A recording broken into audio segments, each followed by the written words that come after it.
अस्सलाम वालेकुम everyone, welcome to this video.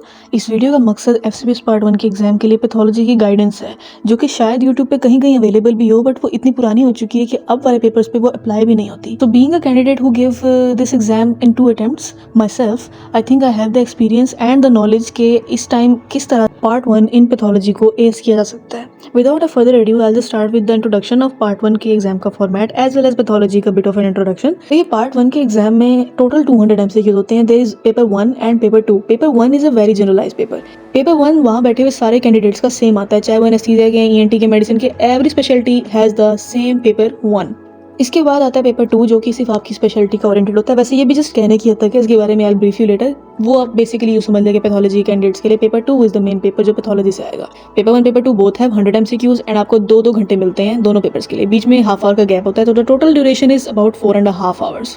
अगर किसी ने पैथोलॉजी में आने का डिसीजन ले लिया तो it's a very wise and smart decision for a million reasons. A good time to join pathology specialization because जैसे कुछ अर्सा पहले तक रेडियोलॉजी एक नया डिसीजन था लोगों के लिए। अब within like a year इतनी सैचुरेशन हो चुकी है रेडियोलॉजी में that medicine, surgery, gynae and radiology are the top most saturated allied right now. अगर किसी ने पैथोलॉजी को भी ज्वाइन करना है तो दैट्स बेस्ट बिकॉज आने वाले कुछ सालों में pathology is gonna be super saturated because लोगों को आहिस्ता आहिस्ता अवेयरनेस आ रही है that no matter what type of route you choose and what field you choose, अपने आप को उतना ही रगड़ना पड़ेगा।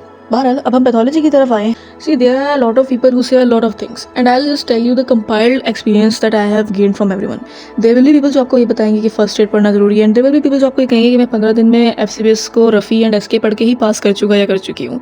And there will be people जो बीआरएस फिजियो एंड पैथोलॉजी का मशवरा देंगे। I did read first aid, I will not say I didn't read it in the first attempt, and मैंने सिस्टम्स वगैरह इनफैक्ट मैंने पूरी ही फर्स्ट एड पढ़ी थी। तो it's good if you want to read first aid and if you have the time तो आप उसको एक रीड जरूर दें। I don't say keep it as a main book because main book should be something that's concise and that you can revise because I'm gonna tell you again in this video that revision is the key। आप एक बार अच्छे से पढ़ के exam में पास कर ही नहीं सकते if you have not revised it well। First aid पढ़े ना पढ़े, बीआरएस फिजियो भी पढ़ सकते हैं, बीआरएस पैथो भी पढ़ सकते हैं। For the theory I am telling you. अगर मैं बात करूँ अपने एक्सपीरियंस की तो मैंने 2 अटैम्प्ट्स दी। पहली अटैम्प्ट मैंने अच्छा पढ़ के दी बट मैंने रिविजन्स नहीं दी हुई थी, या मैंने पैथोलॉजी को एज पैथोलॉजी उतनी अटेंशन नहीं दी थी। मेरा पेपर 1 पे ज़्यादा जोर था क्योंकि first aid doesn't cover your complete pathology and pathology as a whole FCBS part 1 का exam is about every MCQ because passing criteria से अभी आगे डिस्कस करेंगे। उसमें आपको आइडिया होगा कि आपके पास ये मार्जिन नहीं होता कि आप किसी इस बात की बेस पे कोई एग्जाम में एमसीक्यू छोड़ दें कि आपको वो भूल गया है, आपको याद नहीं आ रहा है, आपको वो कंफर्म नहीं हो रहा, although you know that you have read it somewhere या you have seen it somewhere. So attempt number 2 में मैंने बड़ी ही पैथोलॉजी ओरिएंटेड स्टडी की थी, तो पेपर 2 वेंट रियली वेल। बहरहाल अब हम रिसोर्सेज की तरफ आते हैं। If I do the breakdown of the resources, everyone is going to tell you कि SK pathology is the main for the pathology one, but sadly the thing is कि SK pathology बहुत redundant हो चुकी है। 2021 I guess या 22 I'm not sure, उसके बाद से कोई अपडेट नहीं आई उसके अंदर।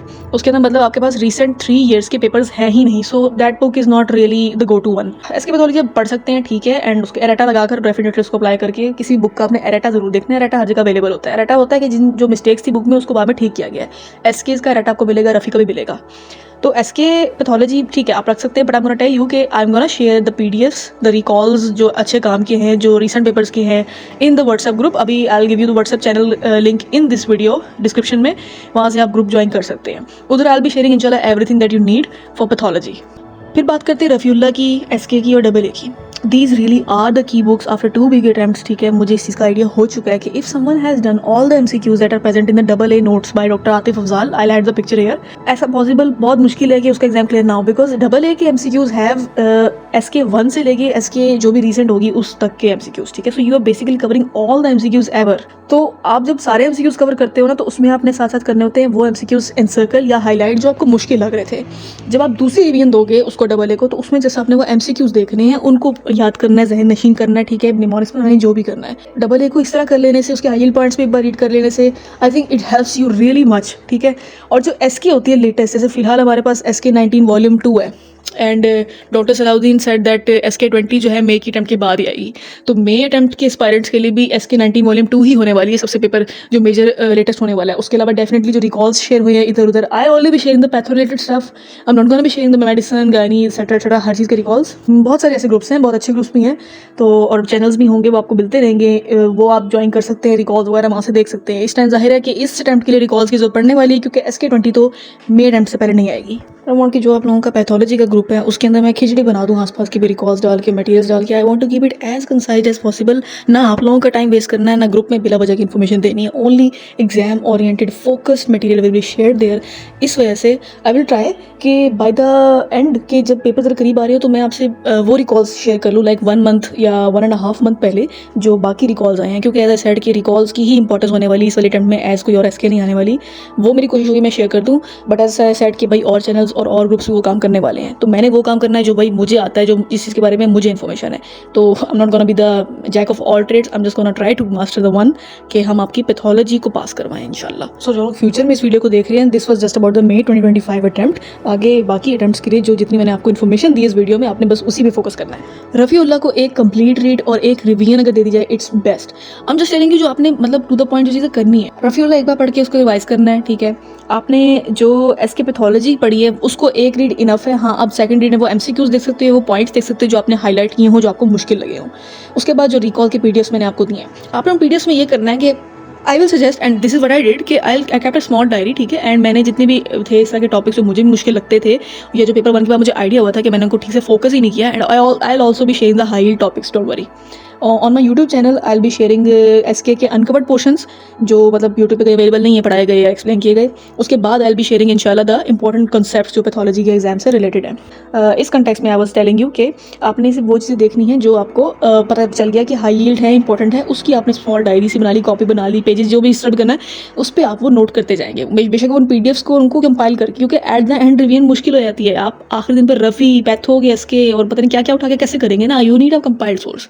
एंड पे जितना कम आपके पास बुक्स होंगी ना, उतना आपके जहन में खिचड़ी कम बनेगी, उतना you will be able to focus in the last 2 days. Last 2 days में नहीं होता टाइम बाकी सब करने का, जो कुछ आप करेक्ट भी कर चुके होते हैं वो आप कंपाइल भी नहीं कर पा रहे होते उस time. And being a person who has gone through this process, I will say कि आपने जो भी अटेम्प्ट देनी है, you just have to be confidence about your revision by that attempt. चाहे आप मेगी दे रहे हो, चाहे आप नेक्स्ट ईयर दे रहे हो, वट एवर, बस आप उस अटेम्प्ट में जाते हुए कॉन्फिडेंट हो। जल्दबाजी नहीं करनी, क्योंकि एग्जाम में ट्रस्ट मी हार्ड एमसीक्यूज ठीक हो जाते हैं, जो आसान एमसीक्यूज से जो हम देख चुके थे ना, उधर वही उन्हीं पे डाउट हो रहा होता है। तरह तरह की बातें आई होती है दिमाग में कि क्या पता इसका ये ऑप्शन ना हो, और क्या मतलब फॉर एग्जांपल हेपरिन इंड्यूस पड़ा था या ड्रग इंड्यूस पड़ा था, ठीक है ना। सीपीएसपी के एग्जाम में क्वेश्चन होते हैं वो बहुत ही यूँ समझे कि बाल की खाल उतारी होती है। It's not MCQs, it's BCQs, best choice questions. उसमें ऑप्शन ठीक हो सकते हैं, 3 ऑप्शन भी ठीक हो सकते हैं, आपने बेस्ट उठाना है। आपने मोस्ट रिपीटेड जो पेट क्वेश्चन का पेट आंसर है वो उठाना है। आई विल गिव यू इस तरह की एग्जाम्पल्स भी। लास्टली मैं आपसे पासिंग क्राइटेरिया के बारे में थोड़ी सी बात करूं। पासिंग क्राइटेरिया को लेकर ना बहुत सारी कंफ्यूज होती हैं। I am just gonna tell you one thing, there is total 200 marks, जिसमें से आपको 150 मार्क्स अचीव करने हैं, बिकॉज 150 डिवाइड बाई 200 इज 75%। जब आपने 75% स्कोर करने हैं ना, उसका मतलब ये कि आपने दोनों पेपर को मिला के 75% स्कोर करने हैं। वो तभी होंगे जब दोनों पेपर को मिला के आपके टोटल 150 मार्क्स हो एटलीस्ट। अगर किसी ने एक पेपर में 60 मार्क्स भी लिए हैं, उसको ये लग रहा है कि भाई मेरे 40 एमसीक्यू गलत हो गए हैं, तो अगले पेपर में उसको जान जी लगा कर पूरी कोशिश करनी होगी कि 90 तक एमसीक्यू जरूर ठीक हो, क्योंकि 90 + 60 इज इक्वल टू 150। एफसीपीएस के पेपर में ये चीज़ डिपेंड करती है कि जिस शिफ्ट में आपने एग्जाम दिया उसमें टॉप स्कोरिंग पर्सन के कितने स्कोर था, और उसके अकॉर्डिंगली, और दूसरा पेपर की डिफिकल्टी इंडेक्स के मुताबिक ये जो लेवल होता है ये 75% से 70 तक भी फॉल कर जाता है, नॉट लेस देन 70। तो समझे कि एक फील्ड के फॉर एग्जाम्पल पैथोलॉजी के उन्होंने टोटल 20% कैंडिडेट जरूर पास करने हैं, ठीक है, हर फील्ड के। अब अगर जो टॉप स्कोरिंग कैंडिडेट है उसके ही समझें 74-73% तक आ रहे हैं, तो उसके मवाजने में ही बाकियों का मवाजना किया जाएगा। इस चीज़ को अंडरस्टैंड कर लें। इसमें लक का फैक्टर इन्वॉल्व है, बस जो आपने करना है वो आपने करनी है exam oriented smart study with enough revisions. Paper की सुबह या पेपर की पिछली रात जो लास्ट चीज़ आपने पढ़ी हुई हो, वो लेटेस्ट एसके के वो पॉइंट्स होने चाहिए जो आपने हाईलाइट किए थे अपनी फर्स्ट रीड्स या सेकंड रीड जोन से भी आप देना चाह रहे हैं के दौरान, जो आपको मुश्किल लगते हैं। मेरी वीडियो का हरगिज़ भी ये मतलब नहीं है कि 1 से 2 रिवीजन सबके लिए इनफ है। हर किसी को अपना खुद पता होता है, और द मोर द मेरियर के हिसाब से आप चाहे 5 रिवीजन करके जाएँ तो भी बहुत अच्छा होगा। जितनी कर सकते हैं करें, टू द पॉइंट कितनी रिवीजन की जा सकती हैं उसके लिए मैंने आपको इस वीडियो में गाइड किया है। और हर किसी के अकॉर्डिंगली स्केड्यूल उसका अपना ही होता है, बस कुछ चीज़ें हैं जिसके बारे में हम गाइड कर सकते हैं, उसके अंदर इम्प्लीमेंटेशन आप अपने मुताबिक ही करेंगे। उसके अलावा बस जो एक आधा PDF I share by the end of the days जो आपने रिवाइज़ करना होगा। अपने ऊपर ज़्यादा बोझ नहीं डालना आपने, क्योंकि चीज़ें वही रिवाइज़ करनी है जो वाकई एग्जाम में आने का चांस ज़्यादा हो। ज़्यादा PDFs बहुत अच्छे PDFs भी होते हैं, आई नो, बट लंबी चीज़ तो वैसे भी रिवाइज़ नहीं हो सकती। उसके अलावा व्हाट्सएप चैनल का लिंक मैंने शेयर कर दिया डिस्क्रिप्शन के अंदर। टॉपिक वाइज गाइडेंस आपको व्हाट्सएप पर ही मिला करेगी। YouTube is not the platform to give that much detailed videos. इस वीडियो में मैंने पासिंग क्राइटेरिया का भी तस्करा कर दिया, हालांकि वो मैंने यही सोच रखा है कि एक अगली वीडियो निकालनी है कि जिसमें मैंने एफसीपीएस के डूज एंड डोंट्स बताने हैं, जो करंटली डूज एंड डोंट्स हैं। बेसिकली तो उसी वीडियो का पार्ट था, but it's okay, I have discussed it in this video. इस रिगार्डिंग या किसी भी और बात के रिगार्डिंग अगर आपको कोई और बात पूछनी हो तो आप कमेंट सेक्शन में पूछ सकते। पसंद आई वीडियो तो आप लाइक कर सकते हैं, अपने फेलो से शेयर भी कर सकते हैं, सब्सक्राइब करेंगे तो मुझे अच्छा लगेगा, और अगली वीडियोज़ के लिए आप सब्सक्राइब करने से स्टे ट्यून हो जाएंगे।